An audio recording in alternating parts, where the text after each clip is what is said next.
How far are you willing to go to find treasure? Are you willing to give it all up in the pursuit that may give you nothing?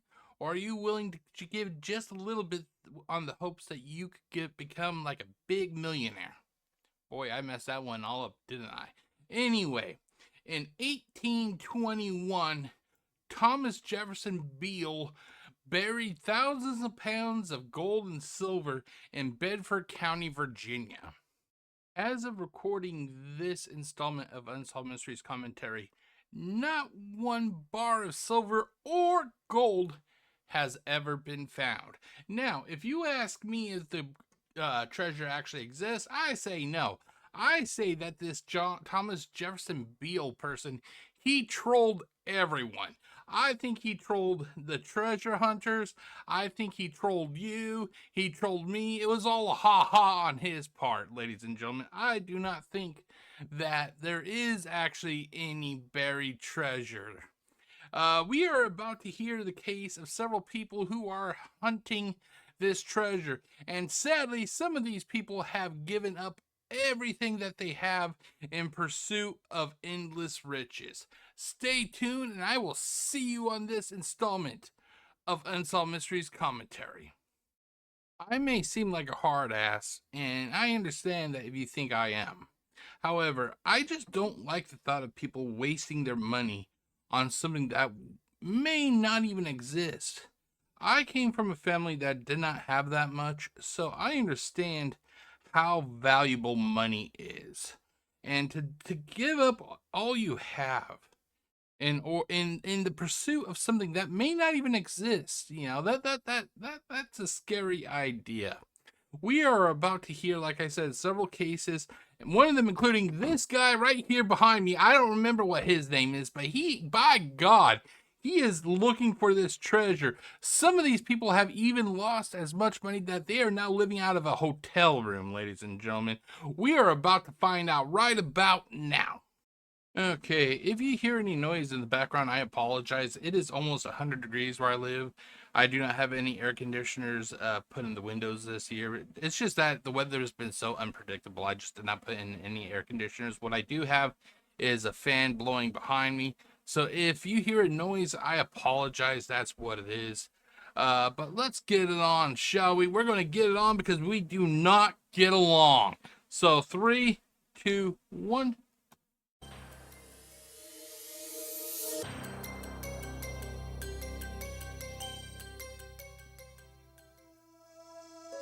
I have deposited in the county of Bedford I heard this voice and I always thought it was God that was talking. I always figured that God was some British guy, if you ask me. 5,100 pounds of silver and 2,921 pounds of gold, securely packed in iron pots with iron covers. No difficulty will be had in finding it. Am I seriously a bad person for thinking that this is nothing but like an ancient troll job? That the Thomas Jefferson Beale or whatever his fucking name is. Am I wrong for thinking that he did this just to see? Hold on. I thought, is my phone going off? Am I wrong for thinking that he did this just to screw with everybody? Call me an asshole. I just don't think it exists. I think this was all some clever, ha ha that he wanted to place on everybody. If you believe in heaven, he's probably up there in heaven looking down on everybody who's still hunting for this treasure, and he's having a good fucking laugh. In 1821, Thomas J. Beale wrote of an enormous fortune he buried in the hills of Bedford County, Virginia. According to legend, $21 million in gold, silver, and jewels. For over 100 years, treasure hunters have been combing the countryside looking for Beale's buried hoard. No one has found it. At least they're not calling it the booty. God, I can't recall what case it was, but they referred to one of these treasures as the booty, as somebody's booty or whatever. It's like, ugh. The amount of gold and silver that was supposed to have been deposited in the two deposits gave me an idea that you'd have to have 2 wagons or more to bury it. There's pots, iron pots, with silver and gold in them and coins. And I'm excited about getting down to where it's at. Well, somebody will get lucky. Somebody will get lucky and find it by mistake, or they'll find it because they've really searched it out and know what they're doing. One way or the other, I think it'll be found. If anything's going to be found, I'll make you a bet in a cast iron pot in the ground, wherever the fuck it is Beale's recipe for pancakes. The legend of Beale's fortune begins in the early 1800s in New Mexico. Thomas Beale and a team of 30 miners dug up gold and silver worth over $21 million at the day's prices. They brought the treasure to Virginia, where Beale buried it. He left written instructions to the location of his fortune in the form of 3 secret codes, or ciphers. Then he went back to New Mexico and disappeared. What's a chance that this guy never even existed? What's the chance that this guy never even existed? Hold on, let's do this real quickly, ladies and gentlemen. Let's do this real quickly. Did he even exist? Is there a find grave for Beale? No, let's see here. Is there a find grave? Tony, obituaries. I don't see a find a grave. So there's a chance that this guy may not even fucking exist, or it could have been like an alias. It could have been like an alias that there is actually no Thomas Beale. You know, for all we know, Hoffa could have done this. It's Hoffa. Hoffa did this. Hoffa's having a joke on us. In 1869, a wealthy Virginian solved one of the 3 ciphers, using the Declaration of Independence as the key. He numbered the first letter of every word in the Declaration of Independence. Then for each number in the cipher, he substituted the corresponding letter, decoded the message. Now, how did he know to go with the Declaration of Independence? Why did he go with like the Bible or the Old Farmer's Almanac 1821 edition? Like how did he know to use the Declaration of Independence? Read. I have deposited in the county of Bedford in an excavation or vault 6 feet below the surface of the ground 5,100 pounds of silver and 2,900. Beale then describes the treasure in detail. Securely packed. For over 100 years, the other 2 ciphers have remained unsolved. The thing is, ladies and gentlemen, Robert Stack makes us believe that this treasure exists. If it wasn't for a combination of Robert Stack and this being Unsolved Mysteries, I don't think anybody would really give this a second thought. But Robert Stack always had something about him that when he talks, you want to listen. You want to listen. There is something about Robert Stack that when he talked, you listened. One lists Thomas Beale's associates and heirs, and this one pinpoints the exact location of the treasure. Whoever decodes it may find Beale's fortune stored in a secret vault roughly the size of 2 Rolls Royces. In this next mystery... Here's the thing, ladies and gentlemen. You got to remember, in a lot of these states, and maybe in every state, it's illegal to go digging for gold and all that stuff. They even mention it at the end of this case, if I remember correctly. So even if these people did find something, there would be so many legal hoops that they would have to jump through. It would really make you wonder if it'd even be worth the trouble. Will join several treasure hunters, some of whom say they have broken the cipher. They are convinced that sooner or later, someone will strike it rich. 2 brothers, Eddie and Joe Tony, and their father-in-law, Earl Boggs, have spent 9 years searching for the treasure. 9 years, ladies and gentlemen. These guys are dedicated. They're dedicated. I gotta give them credit. They are very dedicated, but still, it's like at a certain point, it's like, when do you give it up? When do you give it up, ladies and gentlemen? Apparently, with these guys, the answer is never. They say they have broken the cipher, and that the message tells of 5 geographical points where 167 years ago, Thomas Beale left the clues, which one by one will lead to his fortune. I am a man. If this treasure is ever located, then I will say I was wrong. I just don't think it exists. I don't think it exists. I think if there is anything, I think there is an iron pot with like a recipe for cornmeal or maybe like an old battery or something, you know, something or something profound. The cure to cancer. But there's no money, there's no gold, there's no silver or anything. The Tony brothers are currently looking for the fifth and final point, which is the clue that will lead them to the vault. We only have one more point to go, and we've verified each place we found something that he left. And degrees and the footage and paces came out exactly. If we can't find this fifth point after finding four, there's something bad wrong. I'm confident that we'll find it.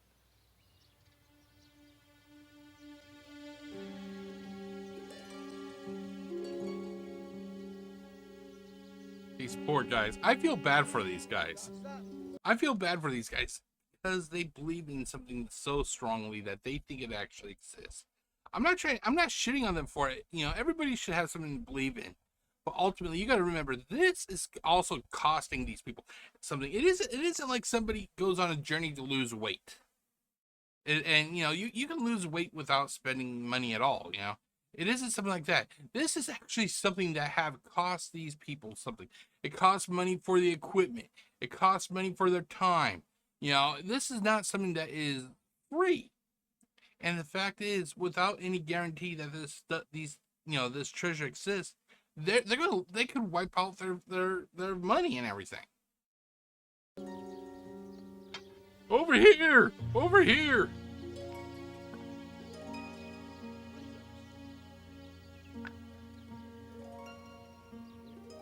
The Tony brothers believe this 19th century carriage rod is the fifth clue in their search.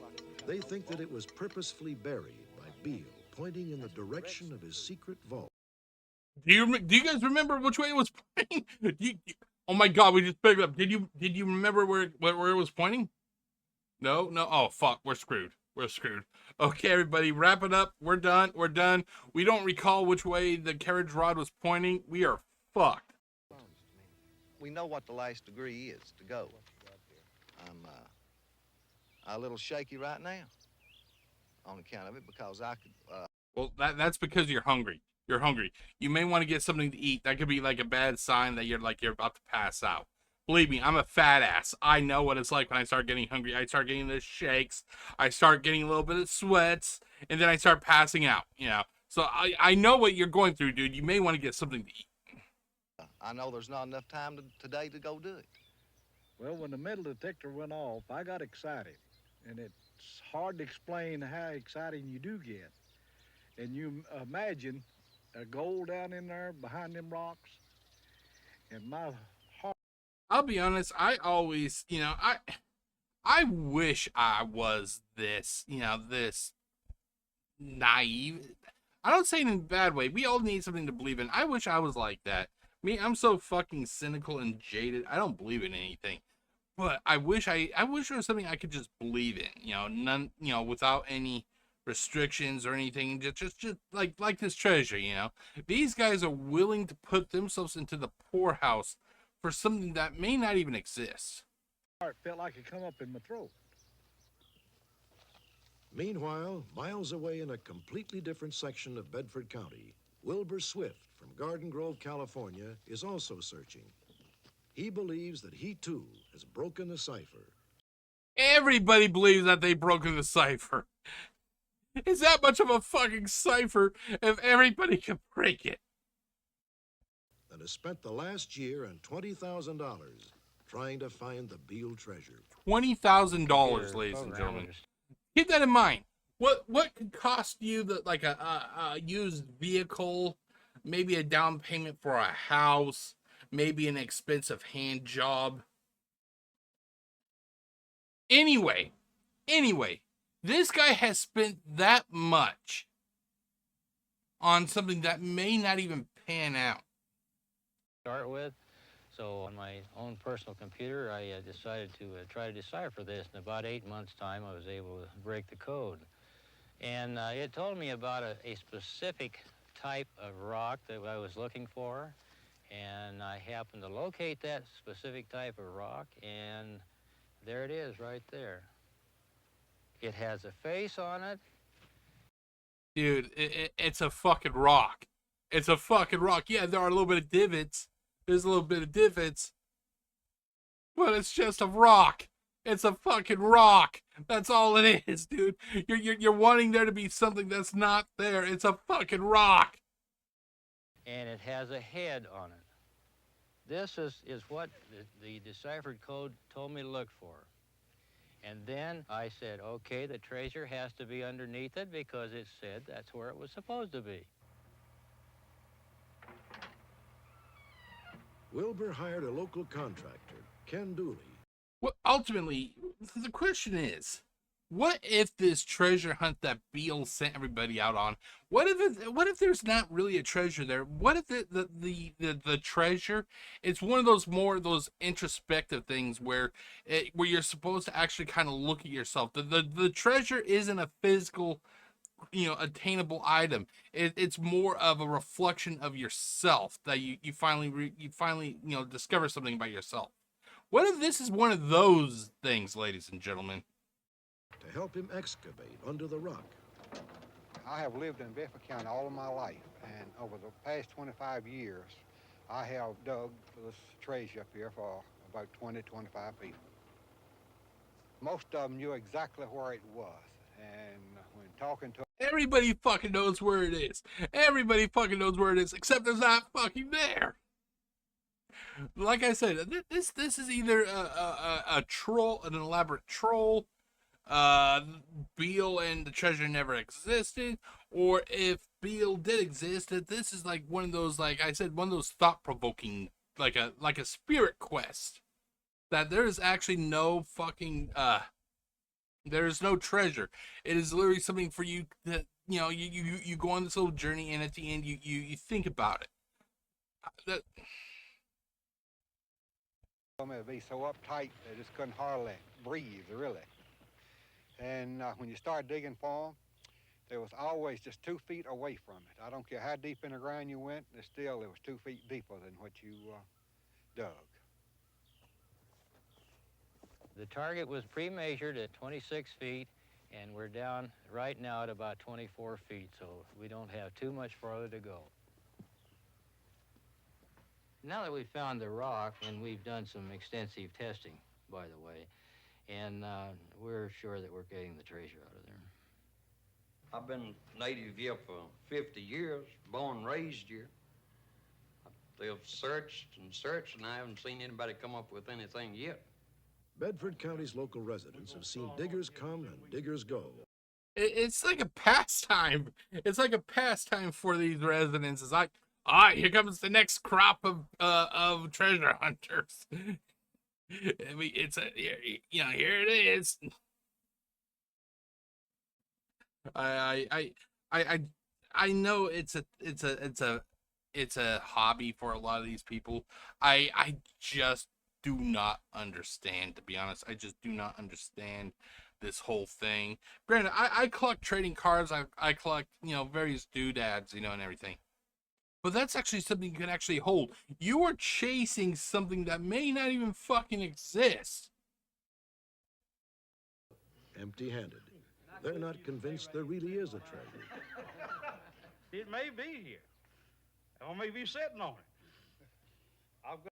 What if these guys sitting in this bar here, or whatever this building is that the residents are sitting in, what if they actually found it already? What if they actually found it? They already split it up and everything.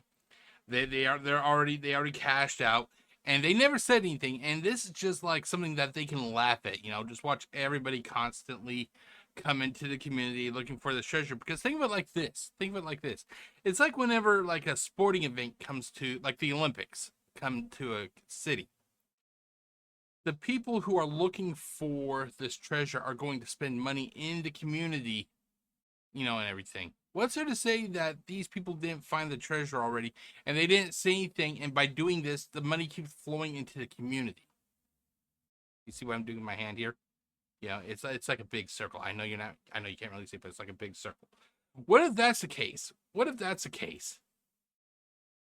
some land in Texas, it may be on my spread. I don't know. I hope it is. I say I think it's an outside possibility. It might be a treasure somewhere yet, but I don't think they're not believe enough in it to go up and start digging. They think they can break that code.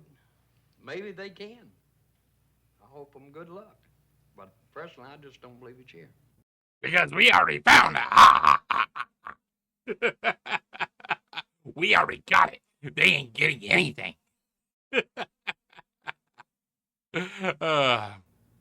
are we doing, Carl? Oh, we're doing very well. I'm down to the 19th line. Could the Beale ciphers be a hoax? A computer pioneer, Dr. Carl Hammer, has spent 30 years studying Beale's numbers to determine if there truly is a coded message.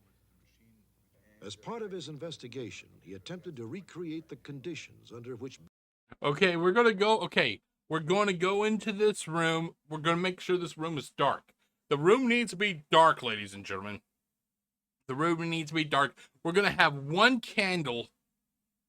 I'm going to sit my ass down at this table with this candle and this piece of parchment paper, and I'm going to start, taking my little, my pencil, and I'm going to go through all these letters, and there's going to be a camera watch me. It's just like the old days, ladies and gentlemen. Beale wrote the cipher in his computer lab.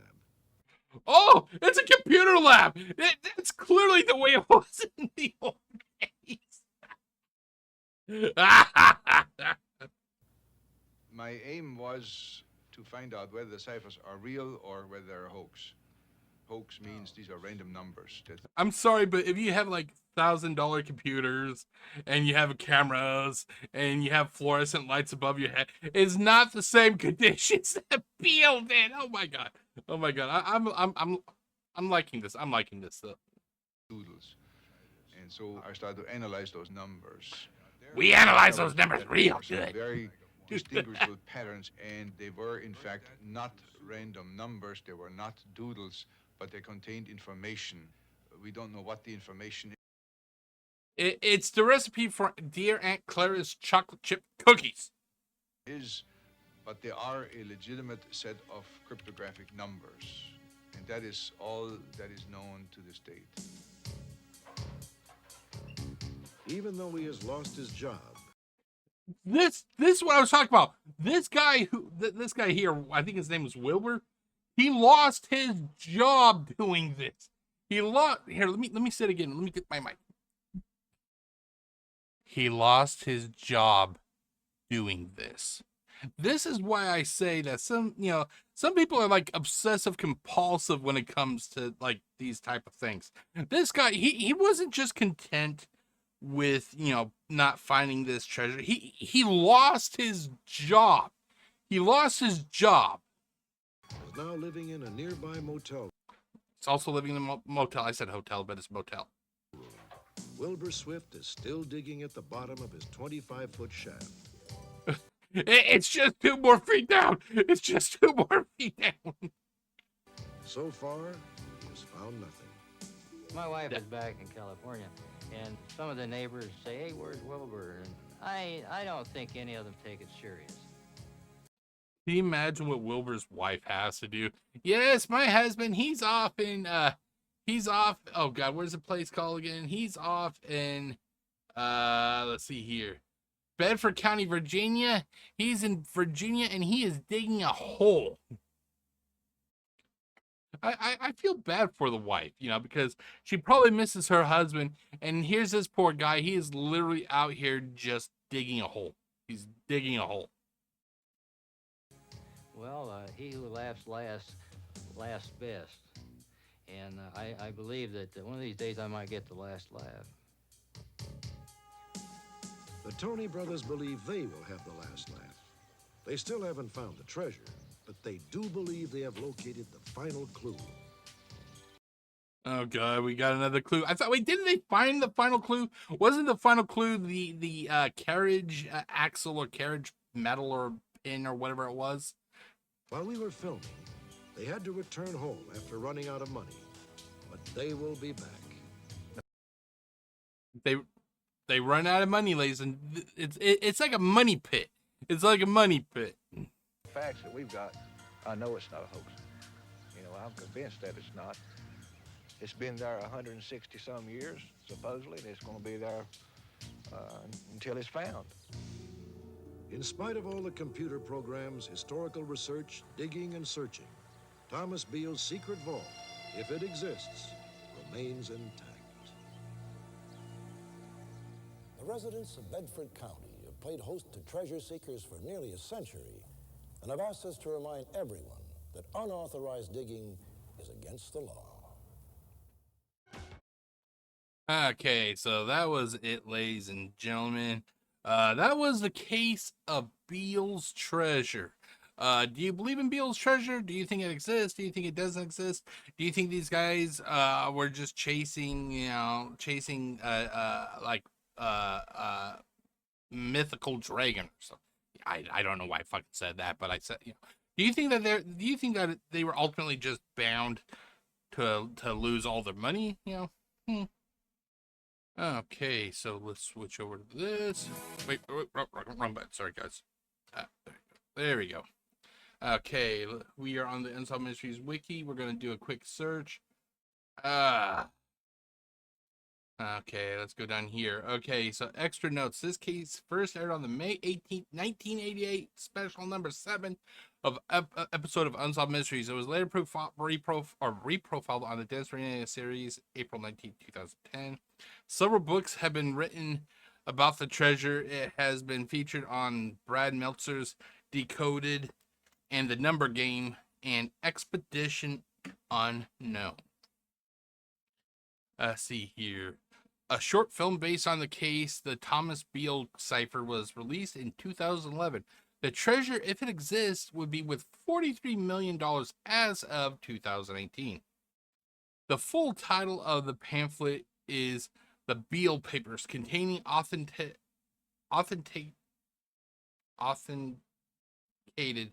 statements regarding the treasures buried in 1819 and 1821 near Beaufort's in Bedford County, Virginia, and which has never been recovered. Some sources state Beale was a ladies' man who got into trouble with the law. He fled west to avoid prosecution after he shot a neighbor. The treasure was buried in 1817. He was killed in Mexico. Morris gave the ciphers to an unidentified friend, and Morris died in 1865. Okay, so it's currently unsolved. Big shocker there. Let's see here. I'm just going to go down to here. Let's go right. Let's start here. There we go. In May 2020, mathematician Victor Weiss completed a statistical analysis of the ciphers. It indicated that the numbers used in the solved ciphers are much different than the ones used in the unsolved ciphers. Weiss believes that the unsolved ciphers are a hoax and do not contain an actual message. In 2014, James Simpson, a cryptographer and research specialist, made a breakthrough in the discovery of the gold mines that were harvested during the Beale hunting party's expedition, confirming their existence with authentic maps predating the expedition and correlating to the codes found on the Peralta stone maps. In 2023, the ciphers of the Beale papers were broken using a specific key comprised of the series of 111 whole